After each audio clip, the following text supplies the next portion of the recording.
নমস্কার প্রিয় দর্শকবৃন্দ। আজকে আমাদের মধ্যে এমন একজন ব্যক্তিত্ব রয়েছেন যিনি বহুমুখী প্রতিভার অধিকারী। এই মহালয়ার দিনেই এমন একজন ব্যক্তিত্বকে আমরা পেয়েছি যিনি শুধু একজন শিক্ষক নয়, একজন সঞ্চালক, একজন নৃত্যশিল্পী, একজন ভয়েস ওভার আর্টিস্ট, তার সঙ্গে একজন খুব ভালো শিক্ষক, যিনি প্রচুর সরকারি ও বেসরকারি প্রচুর অনুষ্ঠান পরিচালনা করেছেন এবং তৎসঙ্গে প্রচুর গুণী গুণী ব্যক্তিদের উনি ইন্টারভিউ করিয়েছেন।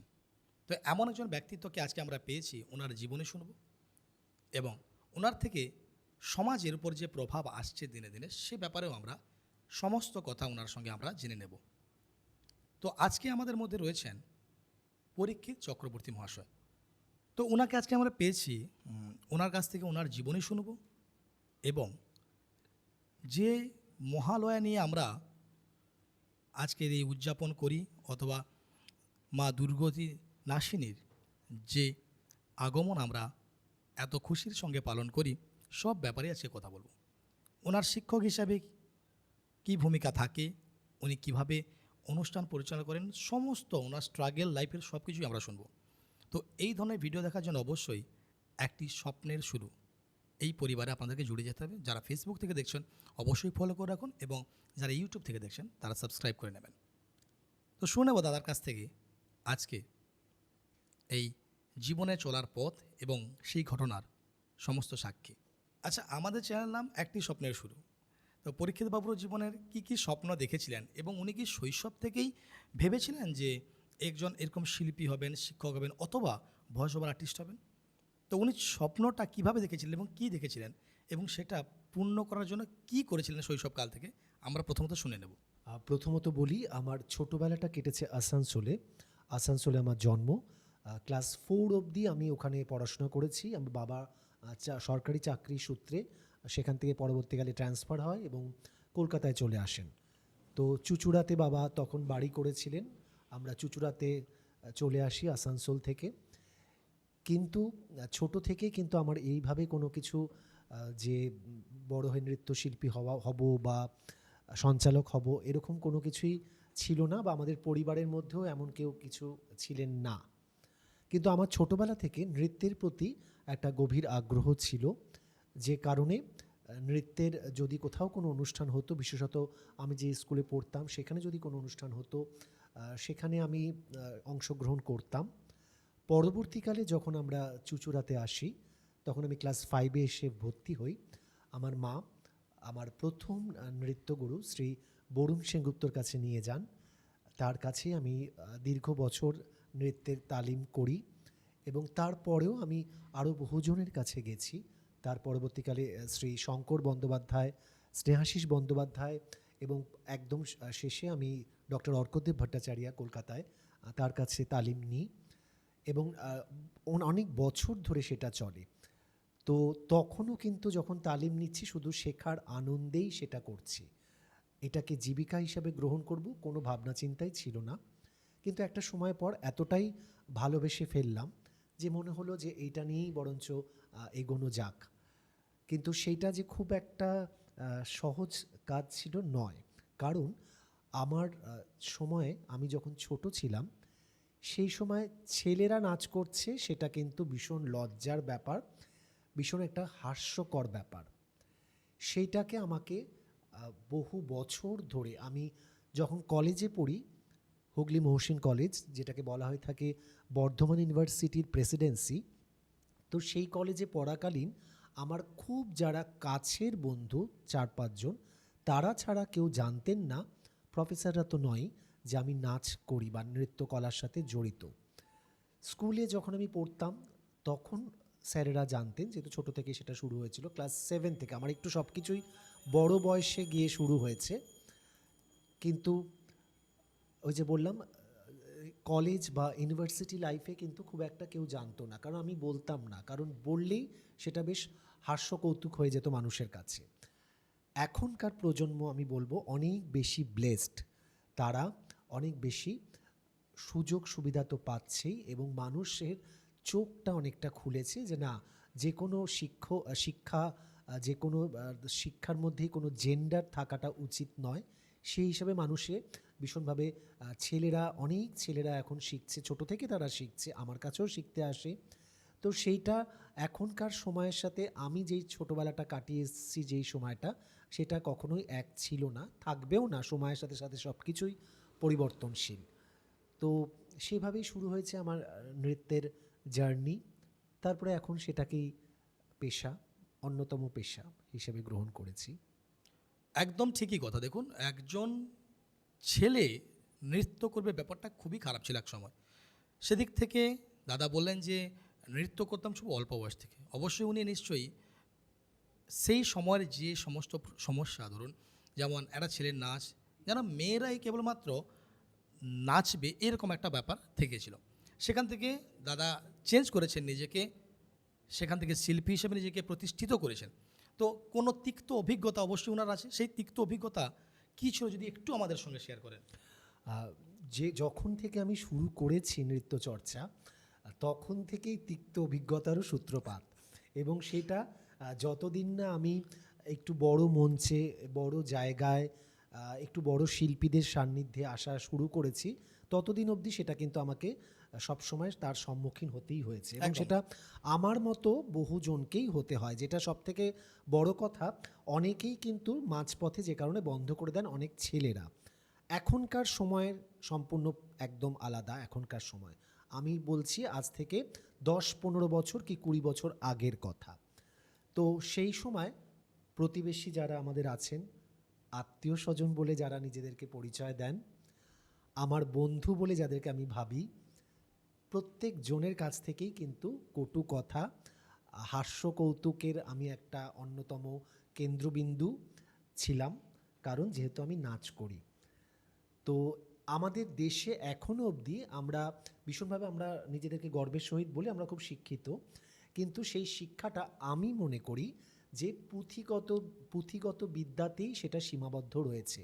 আমাদের মানসিক চেতনার কিন্তু এখনও যথেষ্ট প্রকাশ ঘটেনি। কারণ এখনও অনেককে দেখি যে, ও আচ্ছা তুমি নাচ করো, আর কি করো? এইটা একটা প্রশ্ন থাকে।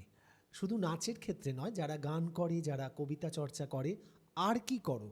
মানে এটা ঠিক আছে, এটা করতেই পারো, কিন্তু তার সাথে আর কি হ্যাঁ, করো? এটা যে একদম এটা একদম একটা প্রফেশনাল, জীবিকা হ্যাঁ, হতে পারে, সেটা কখনো সেটা কেউ ভাবে না। ভাবতে পারে না। তো সেইটা এখনও আছে, আগে তো আরও বেশিভাবে ছিল। তো সেইটা আমি বহু বছর ধরে, যে কারণে আমি বললাম যে অনেকটা সময় বড় বয়স অবধিও আমি কিন্তু কোনোদিন কাউকে বলিনি যে আমি এই শিল্পকলার সাথে জড়িত। পরবর্তীকালে আমি যখন একটু ভালো জায়গায় যেতে শুরু করলাম বা ভালো ভালো সুযোগ আসতে শুরু করলো, সেইগুলোর সময়, আমাদের সময় তো ফেসবুক ছিল না। ফেসবুক, ইউটিউব এখনকার দিনে সত্যি মানুষকে অনেক বেশি বহির্জগৎকে চিনিয়েছে। ভালো খারাপ দুটোই থাকে তার। তো সেক্ষেত্রে আমাদের সময় তো আমি যেখানে অনুষ্ঠান করছি কয়েকটা ছবি তুললাম, কিছু জনকে হয়তো দেখালাম বা কাউকে হয়তো ফোনে বললাম। তখন ফোন, মোবাইল তো ছিল না, ল্যান্ড ফোন, যেটুকু বললাম ব্যাস এইটুকুই। কিন্তু আস্তে আস্তে যখন পরিচিতিটা বাড়তে শুরু করলো, সেই সব মানুষরা যারা একটা সময় আমাকে নিয়ে ভীষণভাবে হাসাহাসি করতেন, বা আমি যাদের কাছে নিজেকে আহ, উন্মুক্ত করতে লজ্জা পেতাম, তারা কিন্তু আমার নৃত্যের প্রদর্শন দেখার জন্য অপেক্ষা করতেন। এবং আমার পাড়াতেও যখন রবীন্দ্র জয়ন্তী বা দুর্গাপুজোর অনুষ্ঠান হচ্ছে, একদম শেষ অনুষ্ঠান আমার জন্য রাখা হতো। কারণ আমি মানে আমি পারফর্ম করা বা আমি নৃত্যকলা প্রদর্শন করার পরেই লোক চলে যাবে। তো যে কারণে আমাকে বসিয়ে রাখা হতো এবং তাদেরকেও বসিয়ে রাখা হতো যে সবার শেষে আমরা ওর নৃত্য দেখব। তো এইটাও আমি পেয়েছি একটা সময় পর। কিন্তু প্রচণ্ড ধৈর্য ধরতে হয় যে কারণে। আর আমার এটা মনোবল ছিল যে আমি নাচ ছাড়ার তো কোনো প্রশ্নই নেই, যে ছাড়বো কেন? আমি এটা শিখছি, ভালোবেসে শিখছি। আমার বাবা মা এই সাপোর্টটা আমাকে ভীষণভাবে দিয়েছিলেন, যেটা অনেক বাড়িতেই অনেকে পায় না। আমার বাবার খুব যে বেশি উৎসাহ ছিল তা নয়, কিন্তু বাবা বরাবরই যেটা এইটার জন্য যে একটা বিপুল পরিমাণের অঙ্কের টাকা প্রয়োজন পড়ে, সেটা বাবা অবশ্যই যতটা পেরেছেন বাবা সেই সাপোর্টটা বাবা দিয়েছেন। আগে বাবাও আমার অনুষ্ঠান দেখতে যেতেন না, মন খারাপ হতো, কিন্তু একটা সময় পর বাবাও যেতেন, নিজে থেকেই যেতেন, বা 5 জনকে বাবাও বলতেন আমার কথা। যেটা আমি প্রচণ্ডভাবে আমার নাচ শেখাটা মানে পরিপূর্ণরূপে সার্থকতা পেয়েছে আমার মায়ের জন্য। মা ছোট থেকেই চেয়েছিলেন আমি শিখি এবং ভালোভাবে শেখার চেষ্টা করি। আমি না প্র্যাকটিস করলে বাড়িতে পরে স্যারকে গিয়ে সেটা নালিশ করতেন, বকা খাওয়াতেন। তো এই ব্যাপারগুলো মায়ের থেকে আমি বরাবরই সেই উৎসাহটা পেয়েছি বলেই আজকে যেটুকু শিখতে পেরেছি। অবশ্যই পরবর্তীকালে আমার গুরুজিরা আমাকে সেই পথ দেখিয়েছেন। তো মায়ের অবদান অনেকটাই এবং শিশুদের জীবনে আমার মনে হয় বাবা মা সমানভাবেই অবশ্যই গুরুত্বপূর্ণ, কিন্তু বাড়িতে যেহেতু আমরা মাকে অনেকটা বেশি সময় পাই, তো মা অনেকটা বেশি আমাদের একদম একদম প্রিয় এবং কাছের হয়ে থাকেন এইসব ক্ষেত্রে। একদম ঠিক। দেখুন, একজন ছেলে নৃত্য করবে, এখনও এই বাধা এখনও কিন্তু থেকে গেছে গ্রামের মধ্যে। হয়তো বললেন যে ইউটিউব এসছে, সোশ্যাল মিডিয়া যাই বলুন, গ্রামের মানুষ এখনও কিন্তু ওটাতে কমফোর্টেবল হয়ে ওঠেনি, যেটা শহর ক্ষেত্রে অনেকটাই বৃদ্ধি পেয়েছে। সেই ক্ষেত্রে আমি এখানে জিজ্ঞেস করতে চাই যে, বললেন যেমন আর্থিক একটা সমস্যা, যে প্রচুর অর্থের প্রয়োজন হয়, সে মতে যদি আর্থিক দিক থেকে পিছিয়ে থাকা কোনো পরিবারের বাচ্চা বলুন, মেয়ে বলুন, যাই বলুন, তারা কি তাহলে এই শিল্পের সঙ্গে জড়িত হতে পারবেন না? অথবা এই গ্রামে যে বাধা, সেই বাধা থেকে তাদের কি মুক্ত করা সম্ভব নয়, অথবা কি প্রসেস রয়েছে? অর্থ কখনোই প্রতিবন্ধকতা হতে পারে না মানুষের জীবনে। হ্যাঁ, কিছুটা তো সমস্যার অবশ্যই সম্মুখীন হতেই হয়। শুধু নৃত্যকলা নয়, যে কোনো চর্চা, শিল্প সাহিত্যের যে কোনো চর্চা আমরা যদি করি, অবশ্যই অর্থ তো সবসময় প্রয়োজন পড়ে। কিন্তু অর্থ ছাড়াও যদি আমার প্রবল মনোবল যদি থাকে, আমার জেদ যদি থাকে, নিষ্ঠা যদি থাকে এবং অবশ্যই সৎসঙ্গে যদি আমি সেখানে আমি যাই, যদি খুব ভালো আমি একজন গুরুজিকে পাই বা আমার যারা সঙ্গরা যারা আছেন, যারা আমার সাথে সাথে নৃত্যকলা বা সঙ্গীত বা কবিতা চর্চা করছেন, তাদের যদি আমি সাহচর্য পাই, তাহলে কিন্তু অর্থ কম থাকলেও সেই মানুষটি এগিয়ে যেতেই পারেন। কারণ শুধু অর্থ দিয়ে তো সবটা হবে না, নিশ্চয়ই তার মধ্যেও কিছু প্রতিভা থাকতে হবে। সেই প্রতিভার জোরেই কিন্তু আজ যারা যারা গুণী মানুষেরা হয়েছেন, যারা আমাদের দেশ বা আন্তর্জাতিক ক্ষেত্রে আমাদের দেশের নাম বৃদ্ধি করেছেন, তারা কিন্তু সকলেই যে খুব ধনী পরিবার থেকে এসেছেন এমন নয়। তাদের জীবনী যদি আমরা দেখি, অধিকাংশই খুব সাধারণ বাড়ি থেকে বা নিম্ন মধ্যবিত্ত পরিবার থেকেই তারা উঠে এসেছেন। সেই সিনেমা আর্টিস্ট হোক, নৃত্যশিল্পী হোক বা অন্য কোনো প্রফেশনের ক্ষেত্রেই যে কেউই হোক না কেন, অর্থ কখনোই কিন্তু প্রতিবন্ধকতা হতে পারে না। আপনি বললেন যে আমার সময় একটা ছেলে নৃত্য করবে বা নৃত্য কলা করবে, এটা খুব একটা সমাজের চোখে ভালো ছিল না। কিন্তু সে মতে আমি জিজ্ঞেস করবো যে আপনার তো অবশ্যই প্রথম স্টেজ প্রোগ্রাম করলেন, এবং সেই স্টেজ প্রোগ্রামের অভিজ্ঞতা কেমন ছিল? কেন এখনও হিউজ মানুষ আছে যারা স্টেজে উঠতে এখনও ভয় পায়, নাচ শিখছে কিন্তু স্টেজে উঠতে বললে না, এখন না, আরও শিখি। তো এটা থেকে কীভাবে মুক্তি করা যেতে পারে বা মুক্ত হতে পারে, সেটা যদি একটু বলেন। মঞ্চে আমার প্রথম নৃত্য প্রদর্শন হচ্ছে খড়বায়ু বয় বেগে। সচরাচর আমরা এখন যেমন দেখি ছোটরা ফুলে ফুলে দিয়ে শুরু করে, তো আমিও বাচ্চাদের যখন শেখাতে শুরু করি ফুলে ফুলে দিয়েই শুরু করি, কিন্তু আমার ক্ষেত্রে সেটা হয়নি। কারণ তখন আমার শৈশবটা আসানসোলে কেটেছে। আমার ছোটো মাসি সেই সময় আমাদের বাড়িতে এসেছিলেন। তো আমাদের ওইখানে হাউজিং কমপ্লেক্সে একটা অনুষ্ঠান হবে, রবীন্দ্র জয়ন্তী। যেহেতু ছোটো থেকে আমার নাচের প্রতি খুব আগ্রহ, সে সঠিক বয়সটা আমার মনে নেই, 3 বা 4 বছর ওরকম বয়স হবে। তো সেই সময় তখন ছোটো মাসি বললেন, আয় তোকে শেখাবো। তখন টিভি দেখে দেখে আমি খুব নাচের প্রতি খুব উৎসাহ ছিল, আগ্রহ ছিল। আমাদের বাড়িতে সেই সময় টিভি এসে গেছে, 84-এ টিভি এসে গেছে। তো তখন ছোটো মাসি আমাকে ওই খড়বায়ু বয় বেগে এই নাচটি শিখিয়েছিলেন। তো সেটা আমি মঞ্চে একদম যেমন শিখেছি তেমনই দেখিয়েছি। আবার কোনো দিনই মঞ্চ ফোবিয়া যেটা বলে, মঞ্চ ভীতি, সেটা কোনো দিনই ছিল না, ছোটো থেকেও কোনো দিন ছিল না, এখন তো আরোই নেই। তো সেইটা তখন দেখিয়েছিলাম এবং তখন যেহেতু একটা ছোট বাচ্চা নাচ করলে সবাই কিন্তু বেশ আদর করে, সবাই সেটা ভালো বলে, তো যথেষ্ট আদর ভালোবাসা পেয়েছিলাম। কিন্তু এইটা কোনোদিন সত্যিই ভুলবো না, কারণ আমার প্রথম নাচ খড়বায়ু বয় বেগে। সাধারণত এই নাচটা দিয়ে কিন্তু কখনো কারোর পথ চলা শুরু হয় না, তো আমার ক্ষেত্রে সব কিছু একটু অদ্ভুতভাবেই হয়, তো সেটা ঘটেছিল। সে মতে আপনার কি মনে হয় যে একজন কেউ যদি নাচ শিখতে চায়, তো কোনো এজ বাউন্ড আছে কি? ধরুন ছোট থেকে শিখবে, বা এমন হয়েছে আমরা দেখেছি অনেক রিটায়ার্ড টিচার্স, তারা পরবর্তীকালে গিয়ে নাচ শিখেছেন কত বছর বয়সে? 60-62 বছর বয়সে। তো সেই ক্ষেত্রে ধরুন কোনো মানুষের 40 বছর বয়সে মনে হলো যে আমার একটু নাচ শেখার প্রয়োজন আছে, আপনি কি ওনাকে বাধা দেবেন, না বলবেন না ঠিক আছে আপনি এগিয়ে যান, এবং এগুলো প্রসেসটা কীরকম থাকবে বা কী ধরনের প্রসেস হওয়া উচিত? যে কোনো বয়স থেকে যে কেউ শুরু করতে পারেন যে কোনো সাংস্কৃতিক চর্চা। তো সেটার জন্য কোনো বয়স বাধা তো দাঁড়ায় না, বরঞ্চ তাদের মধ্যে যদি প্রচণ্ড আগ্রহ থাকে, তারা নিয়মিতভাবে যদি সেই শিল্পকলাটা নিয়মিতভাবে চর্চা করেন, সেটা নাট্য চর্চাও হতে পারে, তার জন্য গলার কিছু কাজের সাধনা দরকার পড়ে নিয়মিত। সেটা যদি কবিতা চর্চা হয় সেক্ষেত্রেও একই কথা প্রযোজ্য, সঙ্গীতেও ক্ষেত্রেও তাই গলার নিয়মিতভাবে চর্চা দরকার, যত্ন নেওয়া দরকার, এবং নৃত্য কলার ক্ষেত্রেও সেটাই, নিয়মিতভাবে নৃত্য সেটা অনুশীলন দরকার।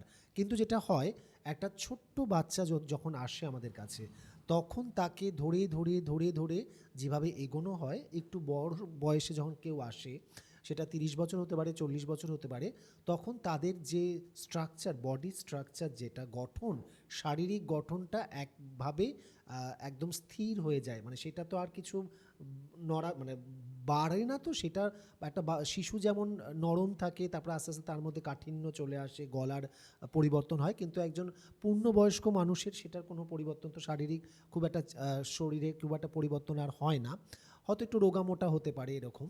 তো সেক্ষেত্রে তাদের জন্য বিশেষ কিছু সহজ সহজ আমাদের ব্যায়াম রয়েছে, এক্সারসাইজ রয়েছে, যার মাধ্যমে শরীরটাকে একটু নাড়াঘাটা করে নিয়ে তারপরে তাদেরকে কিছু সহজবোধ্য, সহজ উপায় যাতে যাতে যাতে তারা উৎসাহ পায়, সেই ধরনের কিছু টেকনিক্স বলবো আর কি। সেটা সে ভরতনাট্যমই শিখুক, সে রবীন্দ্রনৃত্য শিখুক, যে কোনো নাচ শিখতে পারে, যে কোনো ক্লাসিক্যাল ডান্স শিখুক, আঞ্চলিক নাচ শিখুক, সেটা নয়, সেই ধরনের কিছু কিছু ব্যায়াম বা কিছু কিছু প্রয়াসের মাধ্যমে তাকে তখন নৃত্যকলার বিষয়ে আগ্রহী করে তোলা হয়। আর যদি কেউ নতুনভাবে নিজেকে তৈরি করতে চায়, তো সেই ক্ষেত্রে কোন ধরনের গান দিয়ে সাধারণত শুরু করা উচিত? রবীন্দ্র নৃত্য, নজরুল গীতি অথবা ভারতনাট্যম, কি কোন ধরনের সঙ্গীত দিয়েই শুরু করা উচিত আপনার মনে হয়? তার জন্য প্রয়োজন আমি কি শিখতে চাইছি আগে সেই বিষয়ে নির্দিষ্ট হওয়া, সেই বিষয়ে মনস্থির করা।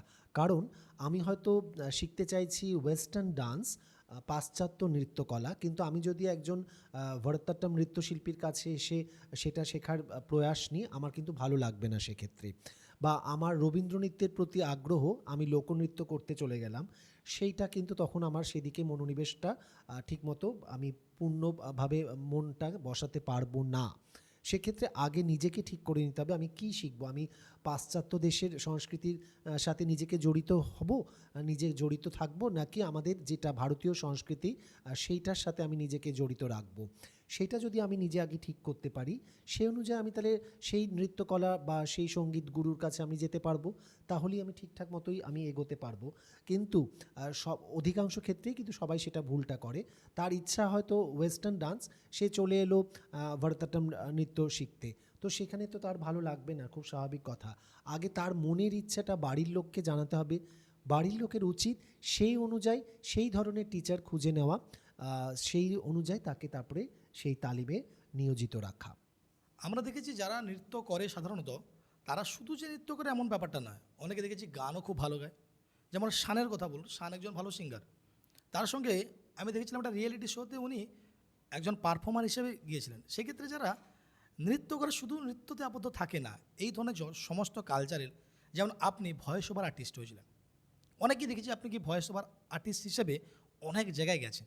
তো সেটা কিভাবে হলো, এবং ভয়েস ওভার আর্টিস্ট হওয়ার পিছনে কারণটা বুঝতে পারলাম না, হঠাৎ আপনার এত ইন্টারেস্ট জাগলো কেন যে আমি তো একজন নৃত্য শিক্ষক, আমি সে কেবলমাত্র নৃত্যতেই ব্যস্ত থাকবো, হঠাৎ আপনি ভয়েস ওভার আর্টিস্ট হিসেবে নিজেকে পরিচয় দিতে চাইলে কেন?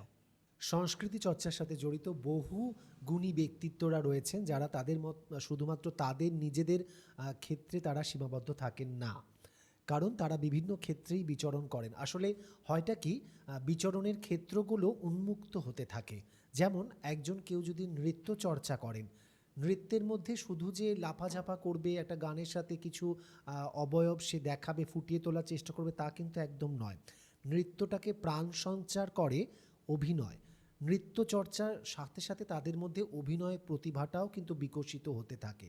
কারণ যে গানটার সাথে সে দেখাচ্ছে সেই গানটার বক্তব্যটা কি সেটা কিন্তু অভিনয়ের মাধ্যমেই তাকে ফুটিয়ে তুলতে হবে। সে কিন্তু নিজে অধিকাংশ ক্ষেত্রে যে লিপ মেলাবে তা কিন্তু নয়, সেক্ষেত্রে তাকে পুরোপুরি অভিনয় অর্থাৎ মুখজ অভিনয়টা এখানে প্রাধান্য পায়। ফেশিয়াল এক্সপ্রেশনস বা তার যে অভিনয়টা অঙ্গ দিয়ে যে অভিনয়টা সে করবে সেটা, যেমন বাচিক, আহার্য, সাত্ত্বিক, আমরা জানি যে অভিনয় 4 রকম যে ভাগ আছে। তো সেই ধরনের সব কিছু দিয়েই কিন্তু সে অভিনয়টা করবে এবং অভিনয়ের মাধ্যমেই কিন্তু সে নৃত্যের মধ্যে প্রাণ সঞ্চার করে। তো সেক্ষেত্রে একজন যদি নৃত্যকলার সাথে জড়িত মানুষ, তিনি অনায়াসে কিন্তু আপনারা দেখতে পাবেন অভিনেতা হয়েছেন। যেমন আমাদের দেশে বহুজন আছেন এরকম, হেমা মালিনী আছেন, মীনাক্ষী শেষাদ্রি আছেন, আমাদের বাংলাতে মমতা শঙ্কর আছেন, তনুশ্রী শঙ্কর আছেন। তো সকলেই প্রণম্য আমাদের কাছে। তো তাদের কাছে এটা সহজ হয়েছে এই কারণে, যেহেতু অভিনয়টা তারা নৃত্যকলার সাথে সাথেই কিন্তু অঙ্গাঙ্গিভাবে জড়িত থাকছে। এবং অবশ্যই যারা নৃত্যশিল্পী হয় বিশেষত, তাদের মধ্যে একটা সাজগোজের ব্যাপারে ভীষণভাবে একটা উৎসাহ দেখা যায়। তো দেখবেন নৃত্যশিল্পীরা খুব অনেকটা বেশি, যারা নৃত্যশিল্পী থাকেন সে পুরুষ হোক মহিলা হোক, তারা কিন্তু নিজেদেরকে সাজিয়ে তুলতে খুব ভালোবাসেন, কারণ নৃত্য মধ্যে একটা গ্র্যান্ডার আছে যাকে বলা যায়। তো সাজের একটা ভীষণভাবে প্রাধান্য লক্ষ্য করা যায় নৃত্যের মধ্যে।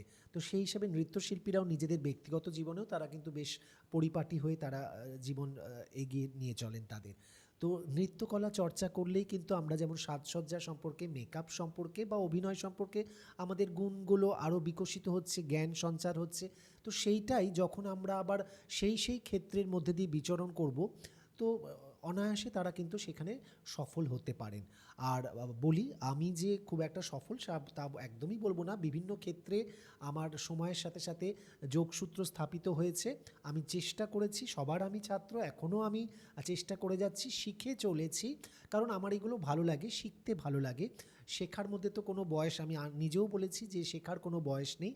তো আমি এখনও সেটা শিখে চলেছি। বিশেষত যেটা বলবো, কোভিডের সময় যখন আমরা গৃহবন্দী ছিলাম, সেই 1.5-2 বছর, তো তখন আমার নৃত্যকলাটা চর্চাটা একটু কিছুটা তো স্থিমিত ছিলই।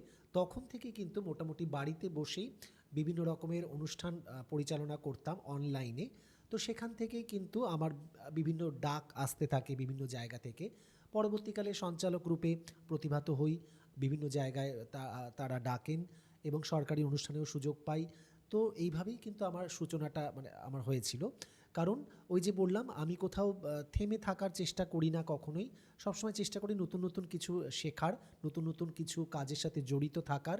তো সেখান থেকে তার রস আমি আহরণ করার চেষ্টা করি। তো সেইভাবেই আমার কিন্তু এই জগতে চলে আসা, ভয়েস ওভার আর্টিস্ট হিসাবে নিজেকে মেলে ধরার চেষ্টা হয়েছিল এবং সেটা এখন চলছে, সেই চেষ্টায় আমি রয়েছি রত। একজন নৃত্যশিল্পী থেকে ভয়েস ওভার আর্টিস্ট, নৃত্যের ক্ষেত্রে কিন্তু ভয়েসের কোনো প্রয়োজন থাকে না। যখন ভয়েস ওভার আর্টিস্ট হচ্ছেন, দু ধরনের অথবা 3 ধরনের ভয়েস একাকে নিজেকে করতে হয়েছে, সেই ক্ষেত্রে কখনো কি প্রবলেম হয়েছে, মনে করছেন যে না এটা আমার দ্বারা হচ্ছে না বা আমি এটা ছেড়ে দেবো, এমন কখনো ভেবেছেন? না, প্রথমত বলি, ছেড়ে দেব এই কথাটা কোনোদিনই আমার মাথায় আসেনি, কোনো ক্ষেত্রেই আসেনি। যখন যেই ক্ষেত্রে আমি বিচরণ করার চেষ্টা করেছি, সবসময় সেখানে আমি এই উৎসাহ নিয়েই গেছি যে আমি শিখব, আমি শিখি।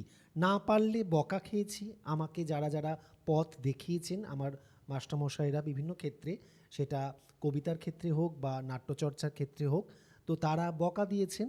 এবং যখন বকা দিয়েছেন আমি তখন আরও বেশি সিরিয়াস হয়ে গেছি যে না, স্যার তো আমার ভালোর জন্য, হ্যাঁ ভালোর জন্য বলছেন, তো আমাকে এটা করতেই হবে।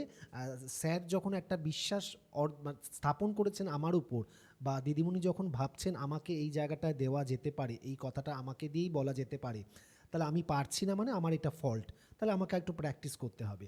তো সেইটা করে আমি তখন কিন্তু চেষ্টা করেছি এবং তাদের আশা আকাঙ্ক্ষা কিছুটা হলেও তো পেরেছি তাদের মন জয় করতে। ভয়েস ওভার আর্টিস্টের ক্ষেত্রে যাত্রাটা খুবই কঠিন, কারণ আপনাকে দেখে ওই কপিটা করতে হয়। সেক্ষেত্রে নাচের ক্ষেত্রে ওটা নয়, ধরুন একটা মিউজিক বাজছে, তার সঙ্গে আপনি তালটা জানেন, সেভাবে নাচছেন। তো এটা তো সম্পূর্ণ আলাদা জগৎ। এটা আপনাকে পেশাগতভাবে তো আপনি সম্পূর্ণ আলাদা, বাধা পান না বা মন থেকে ভেঙে পড়েন না? না, ভেঙে তো পড়ি না, ভেঙে পড়লে তো ওখানে পথটা শেষ হয়ে গেল, যেত, বন্ধ হ্যাঁ। হয়ে গেল, একদমই নয়। বাধাপ্রাপ্ত হই, কারণ আর সব গলা তো সবার জন্য নয়। হ্যাঁ, কখনো আমার সত্যি, গলা যে হ্যাঁ। খুব সুন্দর সুমধুর গলা কণ্ঠ আমি অধিকারী তা একদমই নই। তো সেক্ষেত্রে হয় না, এবং সেটা আমাকে যেটা মানানসই হয় সাধারণত সেই ধরনের জিনিসই আমাকে দেওয়া হয়েছে, যারা যারা আমার উপর সেই ভরসাটা রেখেছেন। বা এমনও হয়েছে যে হয়তো সেইটার সেই অভিনয়টা আমি হয়তো করতে পারবো, আমাকে দেখা গেছে যে মঞ্চে আমি হয়তো সেই অভিনয়টা করতে পারবো। যেমন মালাবদল বলে আমাদের নাট্য একটি নাটক রয়েছে ব্যান্ডেল আরোহীর, আমি ব্যান্ডেল আরোহীর মালাবদল নাটকের সাথে জড়িত। তো ব্যান্ডেল আরোহীর আমি সদস্য। তো সেই ব্যান্ডেল আরোহীতে মালাবদল একটি অন্যতম জনপ্রিয় হাসির নাটক। সেখানে একটি ট্রান্সজেন্ডার চরিত্র, তাতে স্যার আমাকে ভেবেছিলেন। আমি তো শুনে অবাক। এবং ট্রান্সজেন্ডার বহু পরিচিত আমার বন্ধু বা এই ধরনের মানুষ আছেন আমার পরিচিত, তাদের সাথে আমি নিয়মিতভাবেই তাদের সাথে হয়তো কোনো না কোনো ক্ষেত্রে আলাপ হয়েছে বা যোগাযোগ রয়েছে। কিন্তু সেই চরিত্রটা হচ্ছে আমি প্রতিদিন যে কাজটা করি, অর্থাৎ এই ভয়েস ওভার আর্টিস্ট বা অ্যাঙ্কারিং যেটাকে বলছি, সঞ্চালনার কাজ, যেহেতু আমি একটা নিউজ পোর্টালের সাথেও জড়িত। হ্যাঁ, একদম। তো সেই ধরনের কাজটাই আমাকে মঞ্চে দেখাতে হবে। আমি একজন ট্রান্সজেন্ডার, আমি নিউজ অ্যাঙ্কার। তো নিউজ অ্যাঙ্কারিংটা আমার কাছে অনেকটাই সহজ, কারণ আমি এটা রোজ করছি। আমি বলবো না যে আমি সবটাই পারি, কিন্তু আমি করছি, করতে করতে করতে করতে নিজেকে অনেক বেশি স্বাবলম্বী হয়েছে, হ্যাঁ। পরিশীলিত করার চেষ্টা করি।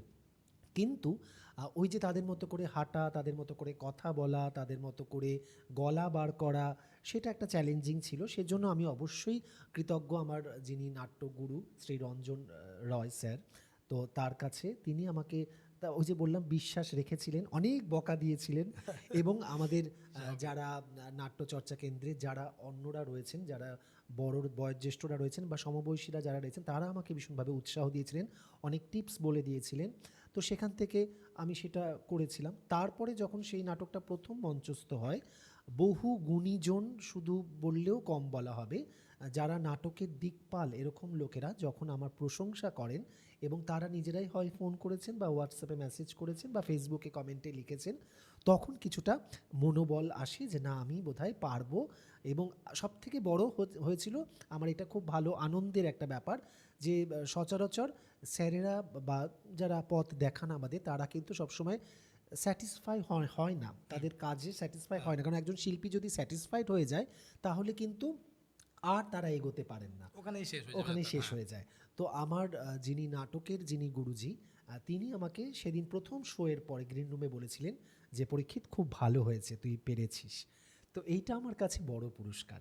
এবং তার পরের দিন তো আমি সেটা পাচ্ছি, ফেসবুকে পাচ্ছি, ফোনে পাচ্ছি, সেটা পরের দিন হয়েছিল। কিন্তু সেই দিনের দিন রাত্রেবেলার কথাটা আমি কোনো দিনই ভুলতে পারবো না, যখন সারা জীবনের গুরুর এটা থেকে আমার কাছে। যখন হ্যাঁ, পেলেন যে এইটা না, পরীক্ষিত তুমি পারছো, পেরেছো। তখন তো মনে একটা আলাদা আবেগ কাজ হ্যাঁ, করছে। হ্যাঁ, আর একদম। তখনই ভাবছেন যে না, কিছু করছি। কিছু করার চেষ্টা, আমি যেটা মানে উনি আমার উপর বিশ্বাস স্থাপন করেছিলেন, আমি সেটা রাখার চেষ্টা করেছি। এবং আমার কাছে যতটা আমি পারার আমি সেটা দিয়েছি। এবং তারপরে তো অবশ্যই মানে দর্শকরা যখন বলেছেন, তখন সত্যি হ্যাঁ, সেটা সেটা সেটা আনন্দ হয়েছে। না, দর্শকরা যদি না গ্রহণ করে সেটা কোনো কাজই নয় বলে প্রত্যেকে মেনে নিতে হবে। সে আমি নিজেকে খুব ট্যালেন্টেড ভাবছি, কিন্তু দর্শক চাইছে না। তো সেক্ষেত্রে তো ওটা কার্যকর হয় না। সে মতে আপনি একজন খুব ভালো নাট্যকার, নাট্যকার নয়, নাট্যকর্মী। নাট্যকর্মী। নাট্যকর্মী হিসেবেও তো নিজেকে তুলে যখন ধরেন, ওর মধ্যে কি কোনো নৃত্যের প্রভাব পড়ে? ধরুন আপনি যেমন বলছেন যে ট্রান্সজেন্ডারের ক্ষেত্রে আপনি অ্যাক্টিং করেছিলেন, সেক্ষেত্রে নাটকেও কি মাঝে মাঝে ওর প্রভাব চলে আসে? না, সেটা আসতে দেওয়া হয় না, কারণ সেটা একটা অন্য ক্ষেত্র। আবার নাচ যখন করি সেটা একটা অন্য ক্ষেত্র। সেইখানে কিন্তু আমাকে নিজেকেও, ওটা আমার কাছে একটা চ্যালেঞ্জ থাকে যে আমি সেখানে কিন্তু আমাকে অনেক বেশি, যদি আমার সেখানে আমি আমি গুন্ডার চরিত্র করেছি, হ্যাঁ, তো মস্তানের চরিত্র মস্তানের করেছি, চরিত্র। হ্যাঁ। তো সেখানেও কিন্তু আমাকে অন্যভাবেই, আমাকে যখন মেকআপ টেকআপ নিয়ে আমি দাঁড়িয়েছি, আমাকে ওরকমই মনে হয়েছে, আমাকে সেভাবেই চোখ পাকিয়ে পাকিয়ে ওইভাবেই অভিনয়টা করার চেষ্টা করতে হয়েছে। আবার যখন ট্রান্সজেন্ডার করেছি, তখনও কিন্তু আমাকে ওই একটা লীলায়ত ছন্দে আমাকে চলছি, তার সাথে সাথে কথাবার্তা বলছি, গলার স্বর অবশ্যই চেঞ্জ হচ্ছে সেখানে। কারণ আমার সেখানে আমি যেভাবে এখন কথা বলছি সেভাবে কথা বলবো না। হ্যাঁ, বা একজন বলিনি। ভয়েস ওভার আর্টিস্ট তো বিভিন্ন জায়গায় বিভিন্ন রকম ভয়েস ইউজ করেন। ভালোই কাটছে জীবনটা, বলুন। এই জগৎ আর একজন সাধারণ মানুষের জগৎ সম্পূর্ণ আলাদা। সেক্ষেত্রে আমরা সর্বদাই শুনে থাকি যে পরিশ্রমী মানুষ, তো পরিশ্রমী ভাষাটা শুধু কি পরিশ্রম কাজের ক্ষেত্রে হয়, না কোনো কর্মকাণ্ডের সঙ্গে যুক্ত থাকলেই পরিশ্রমী বলবো? বেশ জটিল প্রশ্ন। মানুষের জীবনটাই সংগ্রামময়।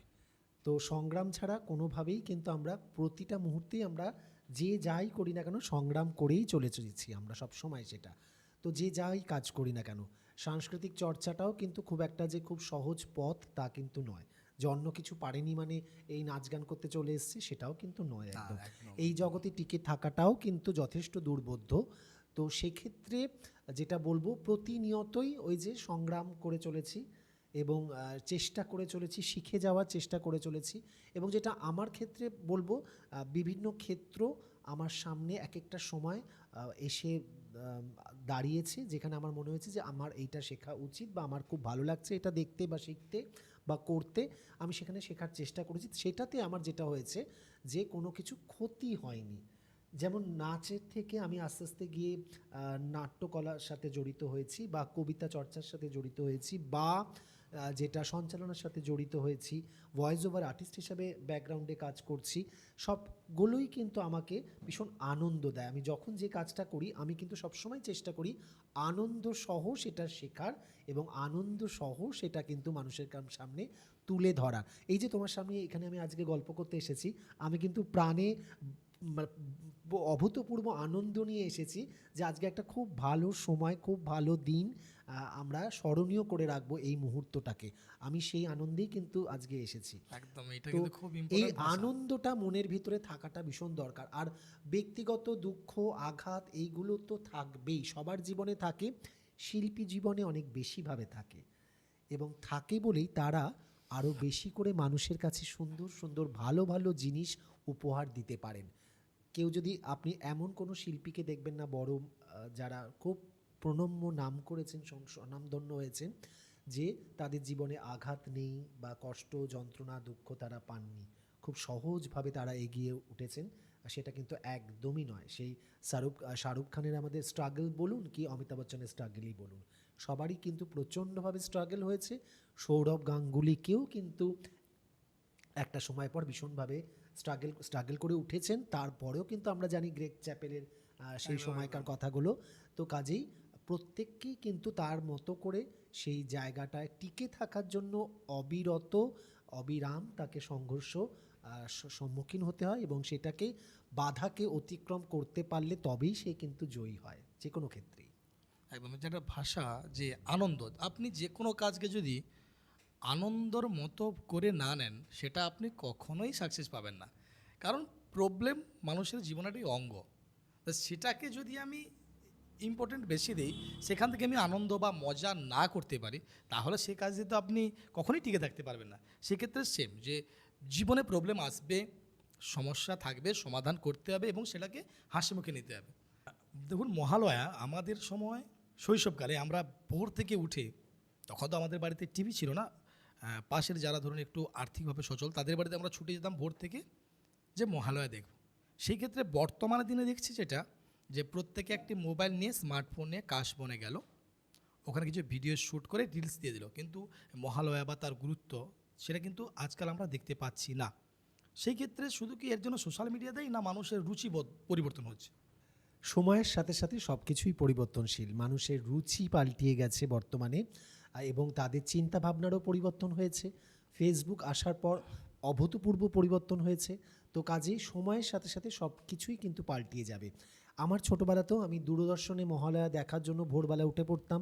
মা তারও আগে ৩টের সময় ডেকে তুলতো যখন রেডিওতে মহালয়া শুরু হবে, তার আগে ব্রাশ করে এসে বসতাম রেডিওর সামনে।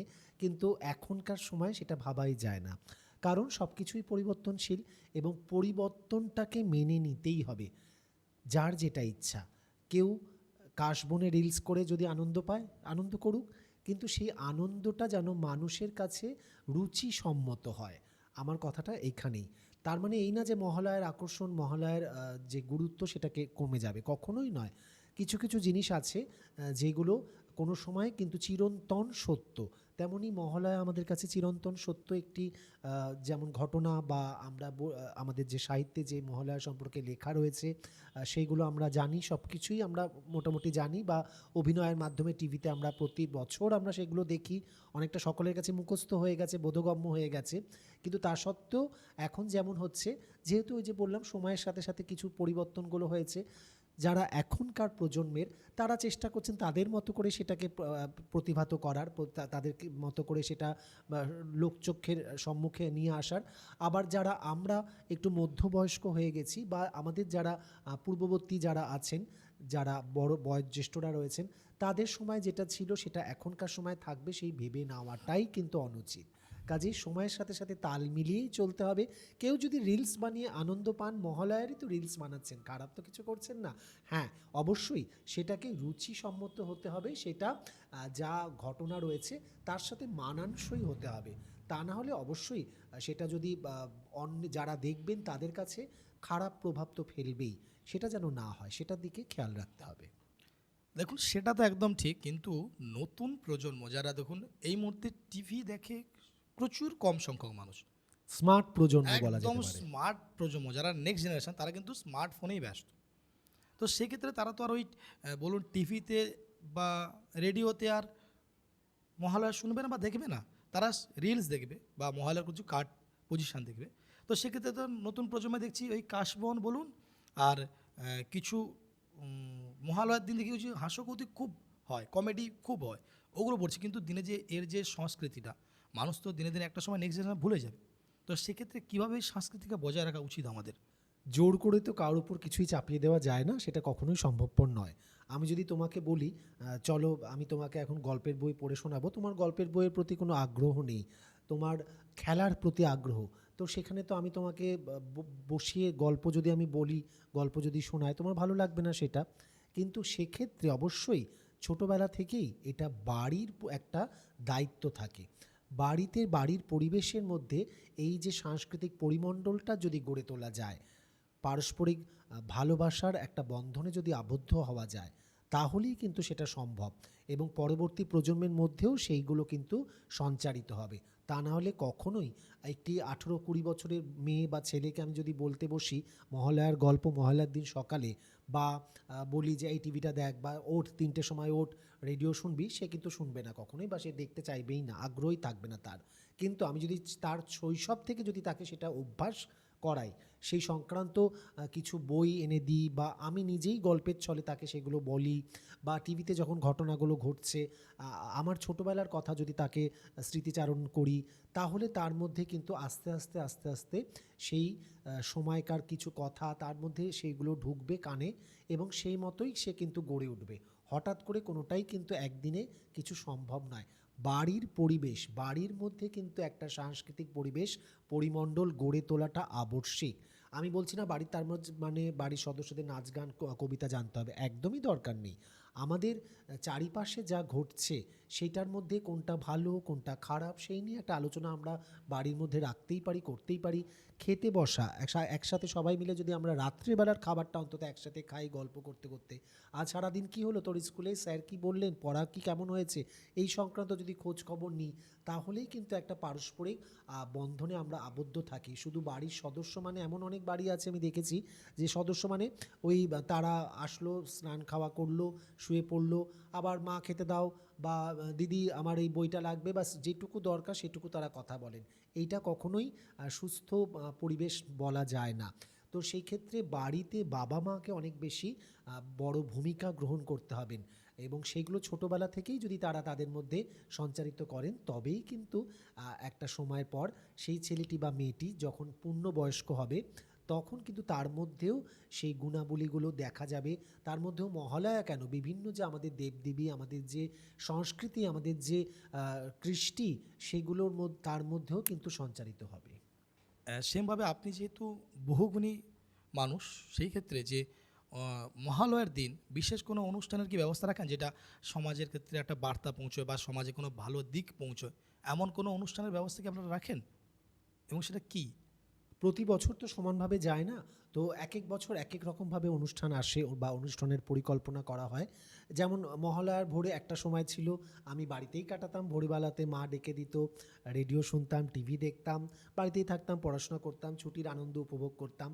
আবার যখন কর্মজগতে প্রবেশ করলাম তখন আস্তে আস্তে এই দিনটাতে যেহেতু ছুটির দিন একটা সময় ছিল আমার প্রচুর টিউশনস থাকতো, কারণ সেই যেগুলো আমার হয়তো করা হয়নি যে টিউশনগুলো বা এক্সট্রা রিহার্সাল সেই ডেট ফেলতাম, এরকমও সময় গেছে। আবার এখন যেমন হয় যেহেতু কর্মজীবনে অনেকটা ব্যস্ততা বেড়ে গেছে, এখন এক এক বছর এক এক রকম হয়। আমি অনেক বছর ধরে যেমন প্রলিপ্ত নিউজের সাথে জড়িত, তাদের পূজা বার্ষিকী তারা এই সময়টাই প্রকাশ করে। তো হয় সকালবেলা বা বিকেলে অনুষ্ঠান থাকে, সেখানে সঞ্চালনার দায়িত্ব বা অনুষ্ঠানটার মূল দায়িত্ব অনেকটা আমারই ওপর বর্তায়। তো সেই যেমন করেছি, আবার মহালয়া বিভিন্ন ইউটিউব চ্যানেলেও তাদের সাথে আমি কাজ করেছি, নৃত্যের কাজ করেছি বা ওই ভয়েস ওভার আর্টিস্ট হিসাবেও কাজ করেছি কোনো কোনো বছর, এরকমও হয়েছে। এবছর যেমন এই চণ্ডীপুরে এসে গেছি তোমাদের সাথে আড্ডা দিতে।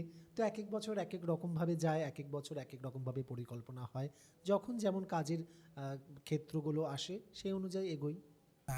ধরুন সমাজে কোনো খারাপ দিক আপনারা দেখতে পাচ্ছেন, সেক্ষেত্রে কোনো নাচ বা নাটকের মাধ্যমে সেটা কখনো তুলে ধরেছেন, অথবা তুলে ধরার পরেও কখনো বাধা পেয়েছেন এবং সে বাধাকে কোনো পাথেয় না দিয়ে সেটা চালিয়ে গেছেন, এমন কোনো মুহূর্ত কি আছে আপনার জীবনে? নৃত্যকলা বা নাটকের মাধ্যমে তো প্রতিনিয়তই সেটা হয়ে চলেছে, এবং সেটা শুধু আমার ক্ষেত্রে না, সকলেই সেটা করে থাকেন, তাদের মতো করে সেটা করে থাকেন। কবিরা সে অনুযায়ী কবিতা লেখেন, যারা বাচিক শিল্পী সেটাই তারা পাঠ করেন। সেটা প্রতিবাদী কবিতাই অনেক লেখা হয়েছে। যেমন আমরা আমাদের বর্তমান সময়ের মধ্যে দিয়ে যে অস্থির একটা সময়ের মধ্যে দিয়ে যাচ্ছি, বিভিন্ন রকমের ঘটনা ঘটছে, তো সেই সংক্রান্ত বেশ কিছু অনুষ্ঠানও বিভিন্ন জায়গায় বিভিন্ন দল পরিবেশন করেছেন বা করার চিন্তাভাবনা করেছেন।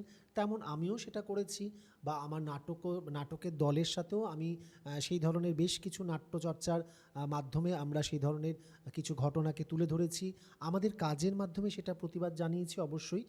সেটা সবসময় যে বলবো না যে আমরা খুব সফলভাবেই করতে পেরেছি তা না, অনেকের একটু বাধা তো পেতেই হয়, ভালো কোনো কাজ করতে গেলে বাধা পেতেই হবে, কিন্তু সেটাকে আমরা অতিক্রম করে গেছি, বরাবরই সেটা করতে হয়, কারণ ভয় পেলে কিন্তু কাজটা আর হবে না, শেষ পর্যন্ত পিছিয়েই আসতে হবে।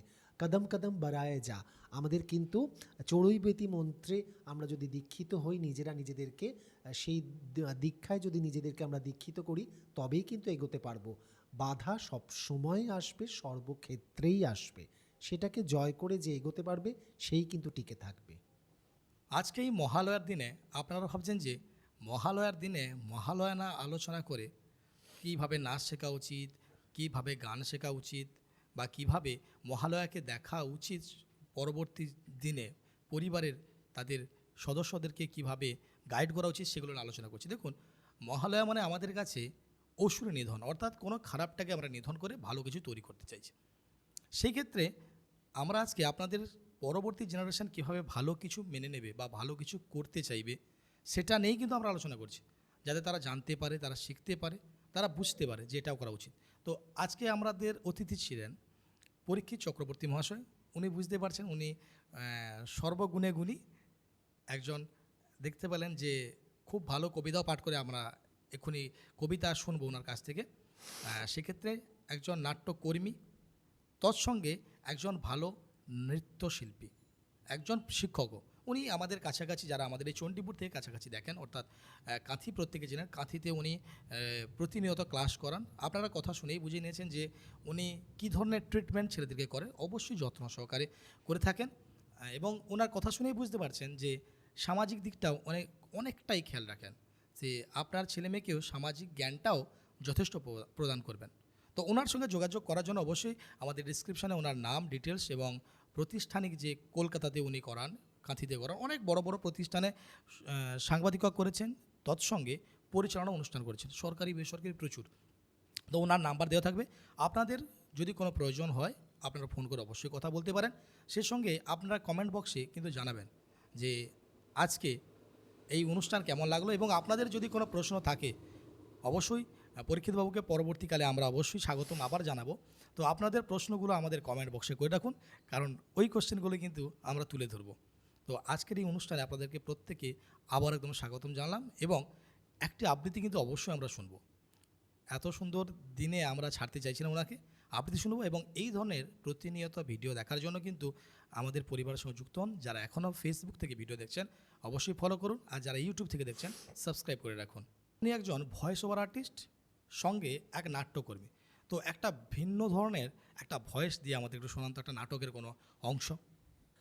প্রণম্য নাট্যকার তথা নাট্য নির্দেশক শ্রী রঞ্জন রায়ের মালা বদল নাটকের একটা অংশ বিশেষ আমি করার চেষ্টা করছি, যেটা আমি করে থাকি মঞ্চে।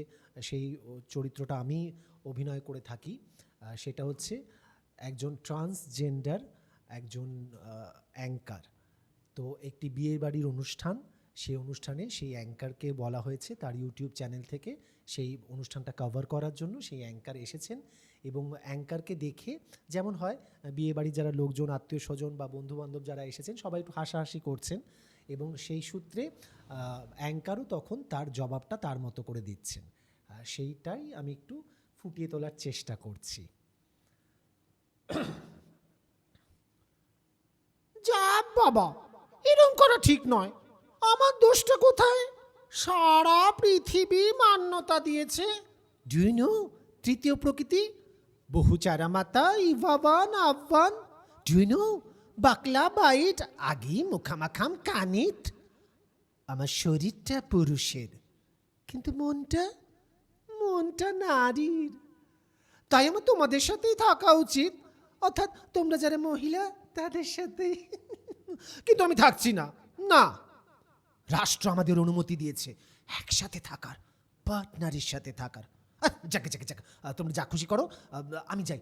মিসেস আবন্তিকা কোথায়? আবন্তিকা, মিসেস আবন্তিকা, আবন্তিকা, আবন্তিকা, আবন্তিকা কোথায়? এখন আমাদের এই চণ্ডীপুর থেকে কাঁথির ডিস্টেন্স 40 কিলোমিটার। তো আপনি এত দূর থেকে কাঁথিতে আসেন নাচ শেখাতে। তো আপনার সঙ্গে কাঁথির এই যে নিবিড় সম্পর্ক কিভাবে তৈরি হলো, বা কি কারণে আপনি এত দূর থেকেও ছুটে আসেন এখানে? কাঁথির সাথে আমার নিবিড় যোগাযোগ। বিগত আমি 11 বছর ধরে কাঁথিতে আসছি। আসলে কাঁথির এই কাঁথি শহরটা আমাকে চিনিয়েছেন আমার নৃত্যগুরু ডক্টর অর্কদেব ভট্টাচার্য। তিনি আমাকে এখানে পাঠানোর ব্যবস্থা করেছিলেন, কারণ এখানের কন্টাই ন্যাশনাল মিউজিক কলেজ, সেটা 40 বছরের পুরনো একটি সাংস্কৃতিক সংগঠন, যারা 40 বছর ধরে সুনামের সহিত কাজ করে চলেছেন। তার যিনি কর্ণধার শ্রীমতী নমিতা পাহাড়ি মহাশয়া, তিনি স্যারের সাথে যোগাযোগ করেছিলেন একটা সময় যে কাঁথিতে যদি কোনো ক্লাসিক্যাল টিচার যদি আসেন তাহলে তার খুব ভালো হয়। তো সেই সময় তিনি টিচার চাইছিলেন।